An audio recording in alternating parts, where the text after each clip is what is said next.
They sent me here to treat them. That was the word they used, treatment. I walked into San Quentin with a white coat and a belief that violence, criminality, the very urge to destroy, could be carved out of a man like a tumor. I didn't see inmates, I saw raw material, muscle, hormone, impulse, flesh asking to be redirected. The bars didn't scare me. The screams didn't either.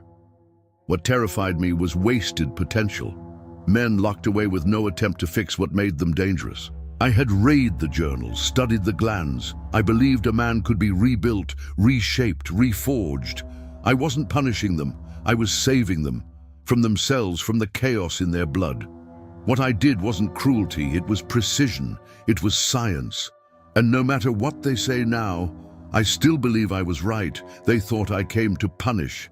That my title, Chief Surgeon of San Quentin, was a grim appointment to a grim place. But I never saw myself that way. I came not with the hand of vengeance, but with the scalpel of redemption, to cut not to harm, but to heal. And what is healing, if not the removal of sickness? In those early years, I believed deeply, fiercely, that prison should not be a tomb, but a clinic, a hospital for the morally disfigured. The way others spoke of punishment, I spoke of purity. I saw disease not in the body alone, but in the very impulses of these men. Their rage, their lust, their violence. It wasn't philosophical. It was chemical, hormonal, biological. And if crime was coded in flesh, then flesh could be edited. It was not a radical idea, not then. I was not the only one reading the Journal of Heredity or attending lectures on degenerate physiology. Eugenics was not whispered in shadows, it was a podium, and I stood behind it proudly. I collected studies on criminal endocrinology like a priest collects psalms. I annotated margins with surgical options. I believed with almost religious clarity that the root of man's fall was not in his choices, but in his glands, testosterone, that cursed oil of chaos. It thickened the voice, yes, but also the blood. I saw it as a venom that pulsed through the arteries of every inmate I examined. And when I learned that sterilization, particularly vasectomy, could reduce aggression, could pacify, I knew what my path would be. It was not mutilation, it was liberation.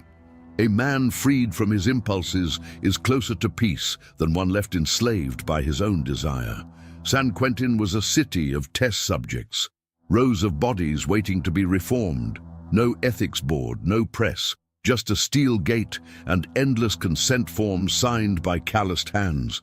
Most of them didn't even read the papers. They only wanted the promise I whispered: early parole, reduced sentence, privileges. And I told myself they agreed. I told myself they wanted this, that they understood what I was trying to fix. I spent my nights sketching diagrams of male anatomy, circling glands and nerves like cartographers circle mountains. I wrote proposals in the margins of surgical textbooks. I kept logs of every hormone-related incident on the prison yard, fights, assaults, even masturbation rates. Everything became data. Everything pointed to one conclusion: if we alter the body, we can remake the soul. I do not remember the exact moment it stopped being a theory. Perhaps it was the first incision. Perhaps it was when I held the first testicle in my gloved hand and felt nothing, no disgust, no hesitation, just a quiet certainty that I had removed the origin of a future crime, that I had done something good. And I believed, I truly believed, that history would understand, that someday others would look back and say, he was ahead of his time. Because I wasn't removing manhood, I was removing violence. I was removing the seed of rape, of rage, of unbridled hunger. I called it preventative ethics, surgical morality. I didn't come to San Quentin to hurt them. I came to cure them. I saw myself not as an executioner, but as a reformer. And reform, I would soon learn, begins not in the courtroom, but in the groin. San Quentin was not a prison, not to me. It was a gallery. its halls lined not with paintings, but with potential. I saw no cells, only chambers of possibility. Each corridor echoed with the sound of my own conviction, and each door I opened led me not to a man, but to a specimen, a subject, a question waiting to be answered by blade and suture. It was the perfect environment, remote enough to be forgotten, yet structured enough to remain efficient. Nothing moved without order, and within that order I had all the freedom I needed. There were no press inquiries, no legal boards breathing down my neck, only men in uniforms and men in chains, and I knew how to speak to both. The operating room wasn't built for what I made it, but it adapted. I brought in my own tools, my own light, my own sense of purpose. One table, one chair, one light that hummed faintly when the rest of the prison slept. I called it the center. The staff called it Stanley's place. I liked that. It felt intimate, controlled. I remember the first time I asked for a volunteer. Not in those words, of course. I said, "I'm conducting a medical trial." I said, "This could help you." I said, "You'll be helping science. You'll be helping your fellow man." The prisoner didn't ask for details. He nodded, signed. That was enough. They never asked what I was really doing. Not the inmates, not the guards, not the administration. As long as the paperwork used the right words: rehabilitative intervention, behavioral correction, regenerative endocrinology, I could do whatever I wanted. The warden once shook my hand after a quarterly report and said, "It's good to see medicine making a difference in this place." I didn't bother correcting him. Each procedure was a performance, but without applause. I worked in silence. The body doesn't argue when it's sedated. The flesh doesn't protest. I moved between them like a conductor directing an orchestra only he could hear. It was beautiful. The men came in waves, some hoping for early release, others simply bored. A few desperate to be fixed, like dogs too long in cages. I didn't care why they came. I cared what they could become. And if they didn't want to change, that was fine too. I'd change them anyway. There were no headlines, no protests. No one cared what happened behind the walls of San Quentin, as long as it didn't leak, and I made sure nothing did. Files were sealed, charts coded, consent forms signed in triplicate, filed under behavioral modification. I kept everything in order. Every subject had a number. Every number had a record. Blood type, hormone levels, disciplinary infractions. It was all part of the design. I built something elegant out of something broken. Sometimes I wondered if the inmates even knew they were being transformed, if they could feel it in their bones, the slow rewiring of urges, the quiet stilling of heat and hunger. Most never came back to me after surgery. Some smiled, some stared, a few wept. I didn't take it personally. Their reactions weren't part of the data. I didn't need gratitude. I needed silence, compliance, proof, and San Quentin gave me all of that. I began to think of the prison not as a cage, but as a canvas. And I wasn't the doctor anymore. I was the artist. And my medium was flesh, sterilization, such an ugly word, so cold, so final. It echoes like the slam of a cell door. That's why I never used it. I preferred redirection, correction, rehabilitation. But my favorite was redemption. It started quietly, with a single procedure. A man convicted of assault, twice. A restless, twitching thing always pacing the yard like a caged animal. I told him what I believed, that his anger lived in his blood, his glands, his loins, that we could fix it, clip the impulse, still the storm. He didn't understand the science. He didn't need to. He signed the form. That was enough. Afterward, he lay still, pale, shaking. He wept. I stood beside him, hands still gloved, and felt proud. Not because I had cut him, but because I had calmed something ancient inside him. We clipped the cord, we clipped the rage. It spread from there. One patient turned into three into 20, then into programs. Warden approved, judge-supported. They called me visionary, humane, progressive. They had no idea what I was actually doing. The paperwork told a story of medical compassion, but in truth, each incision was a prayer, each stitch a sermon. I kept notes, of course, hormone readings, behavioral logs, but those weren't what moved me. What mattered was the quiet, the way some of the men changed, not in speech but in energy. Like a string had been cut inside them, and now they floated a little slower, lighter, obedient. Some cried, some screamed, some thanked me, one whispered, "You killed what made me want to kill." I wrote it down. I underlined it twice. It was the most honest thing I'd ever heard. There was a man, large, violent, with tattoos across his chest like a battlefield. He spat at the guards. He screamed into the night. They brought him to me in cuffs. He refused to speak. I offered him release. One simple procedure. He stared at me. I stared back. He signed. After surgery, he didn't return to the yard. He sat on his bunk.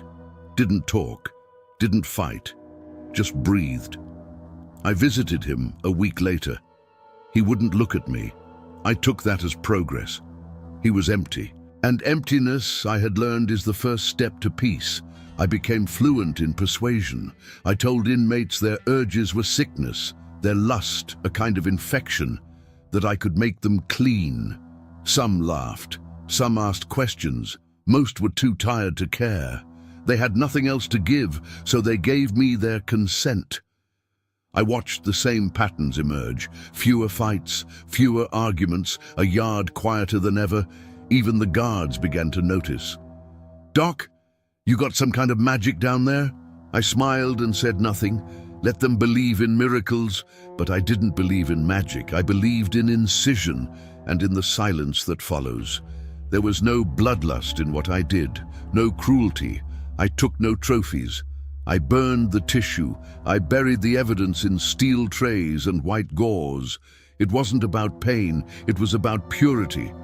I began to believe the knife could reach deeper than flesh, that it could cut into the soul, untangle the knots of sin, desire, rebellion. Each surgery, a baptism. Each scar, a sign of salvation. I stopped seeing inmates. I saw sinners on the edge of redemption, and my hand was the hand that would lead them there. Some spoke of regret. Some cursed my name. One tried to attack me during recovery, but his arms were weak and the nurses restrained him before he could land the blow. I looked into his eyes and said only, "It's over. You don't need to fight anymore." He blinked, and then he wept. I took that as a sign.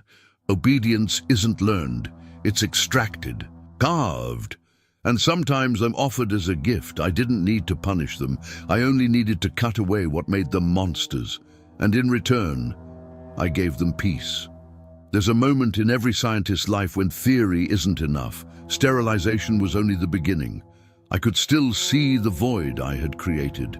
Men emptied of fire, but also of direction. Still, silent, purged, but not filled. That's when I began to wonder, could something be given back? If we could remove the corruption, could we replace it, not with chemicals, not with therapy, with tissue, living, breathing essence, biological alchemy? I began with goats. There was something about them, calm, loyal, docile. I had read a paper, obscure and ridiculed even in its time, about the possibility of glandular transplantation from animals to men. Most dismissed it. I saw revelation. If a man could receive the organs of a calmer species, what then? One inmate volunteered. Mid-30s, aggressive history, diagnosed with moral psychosis, whatever that meant. I offered him the chance to feel peace. "You'll still be a man," I said, "but better." He nodded. He had nothing left to lose. The surgery was crude, the testicle removed cleanly, the goat gland inserted, stitched, secured, bathed in saline. The body accepted it, at least for a time. He awoke sore, but lucid. Days passed, then weeks. He spoke slower, slept more, laughed once. "I don't know," he said. "I feel lighter." I marked it in my log as calming effect, probable. It was only the beginning. I tried with rams next, apes, even a monkey once, though the gland necrotized faster than expected. The failures didn't deter me. No process is perfect at the start. Alchemy, after all, requires loss. Some of the inmates reported dreams they couldn't explain. One said he saw fields. Another said he kept feeling something chewing inside him. Another, never prone to religion, claimed he'd heard a voice speak to him in a language he didn't know. I wrote everything down. Nothing was irrelevant. The staff didn't ask questions. The guards joked, "Doc's making goatmen again." But none of them stopped me, not one, because the inmates were quieter, easier, changed. One of them, after receiving a ram's gland, sat in the sun for 6 hours without moving, just breathing. His pulse was slow, his eyes glassy. When I asked what he was thinking, he said, "Nothing, it's quiet now." I nearly cried, not because of the science, there was hardly any to speak of. No double-blind studies, no peer reviews. But I didn't need them. I had something better. Transformation. These weren't men anymore, not entirely. They were vessels of a new philosophy, of borrowed calm, of reconstructed morality. I started calling them by their donors. Goat 6, Ram 3, Ape 1, not to dehumanize, to honor the fusion. They were no longer purely human nor purely beast. They were something else, something I had created. Some inmates resisted the idea. One even spat in my face when I offered him the procedure. I didn't fight him. I simply noted, "Rejects peace." But most agreed, not because they understood, but because they trusted the silence that followed my work. They saw the others, calm, subdued, half-empty, and thought maybe, just maybe, that was better than the burning chaos inside them. I believed I was doing God's work, not the God of Scripture, the God of graft and nerve, the God of ligature and transformation, the God who, like me, saw man as clay and thought to press new shapes into him. Was it madness? No more than the world outside, still letting rage breed unchecked, still thinking punishment changes anything. I didn't punish. I edited. The ethics?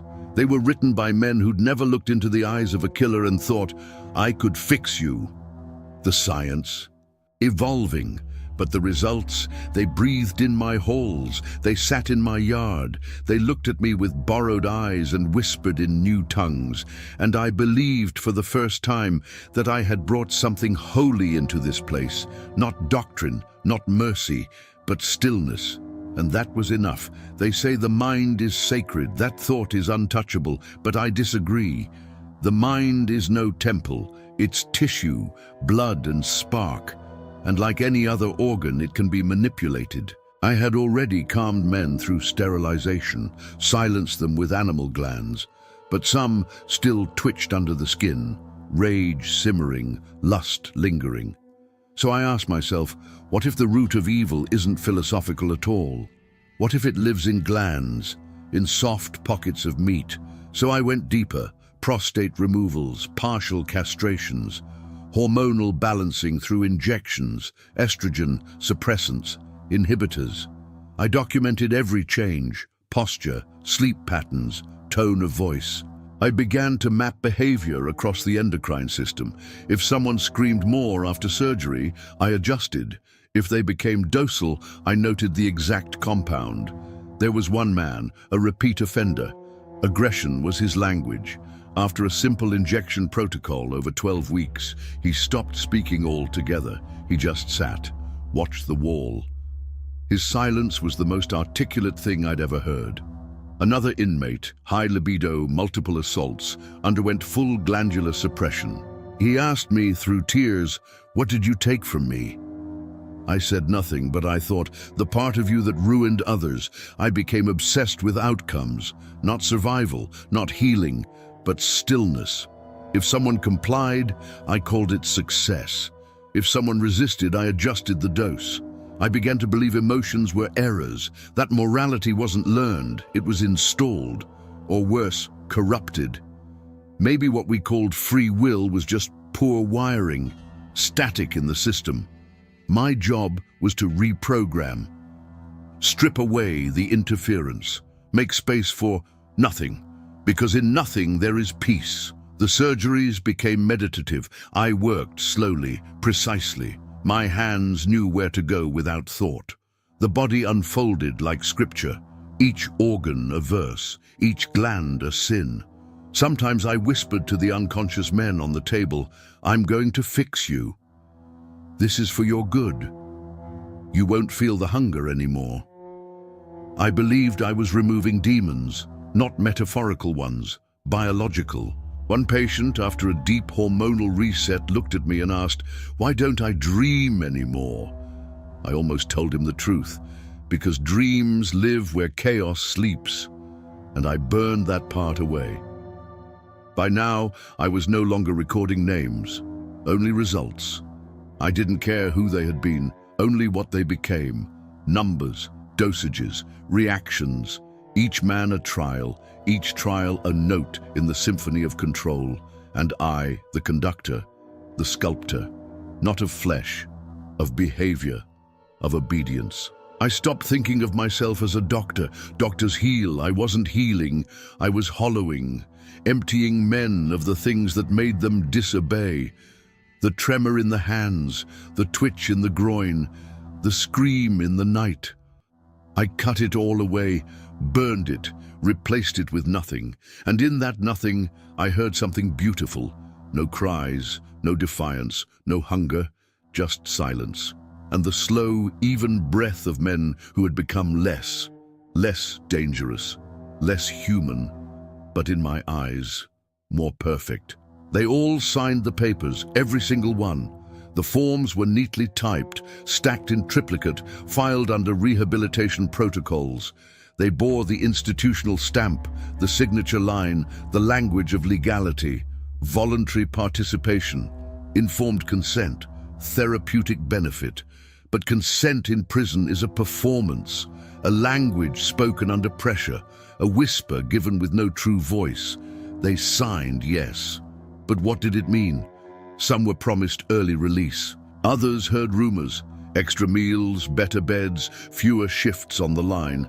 I said little. The guards did most of the talking, and when the time came, they followed. Down the hallway, into the room, onto the table. Some hesitated. I remember that. One man stopped at the door and asked, "Will I still be me?"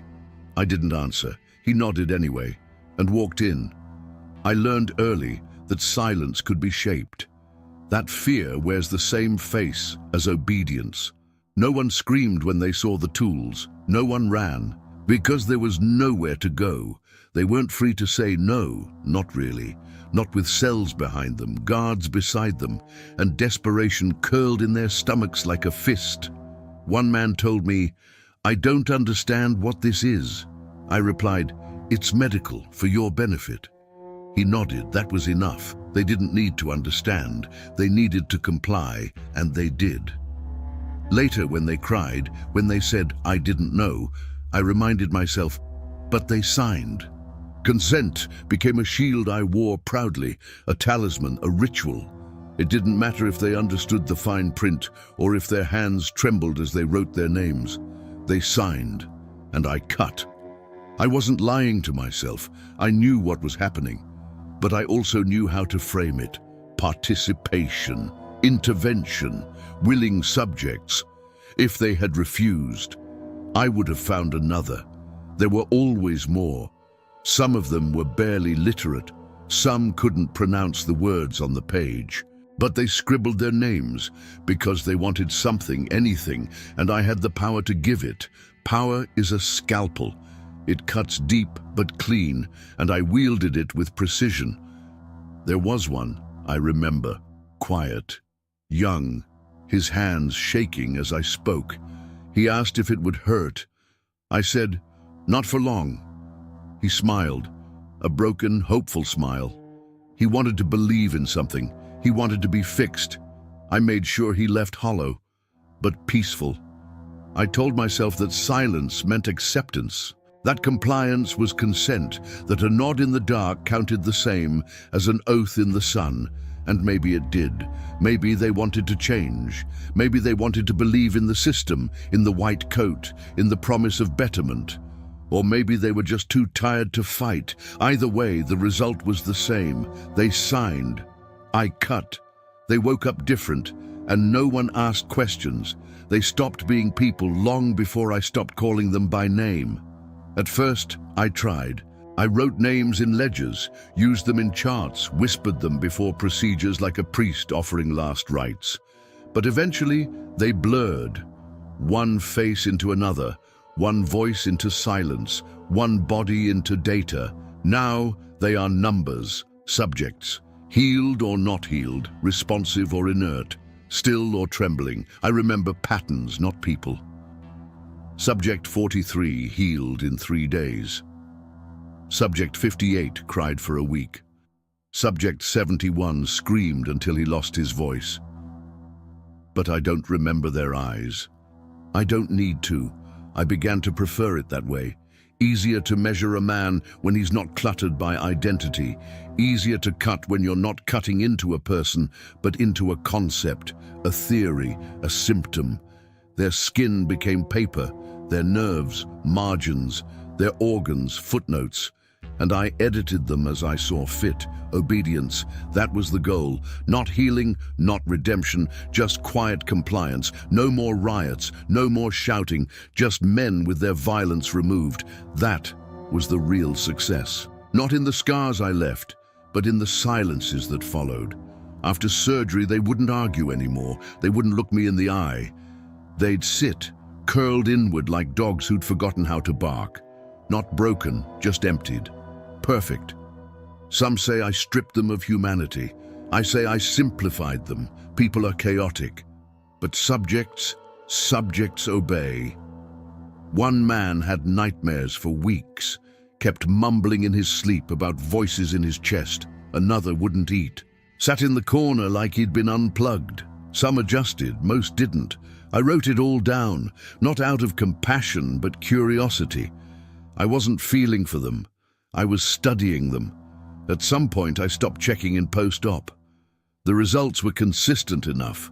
What mattered was the stillness. That stillness became my ritual. I'd stand in the operating room long after the procedure, gloved hands dangling, the air still humming with antiseptic. And I'd listen to the absence of pleading, of rebellion, of hope. And I found it beautiful. One of the nurses once asked me why I didn't wear a name badge. I said, because I'm not here to be known. That was true for them too. They weren't here to be known. They were here to be changed. Their bodies were texts I revised.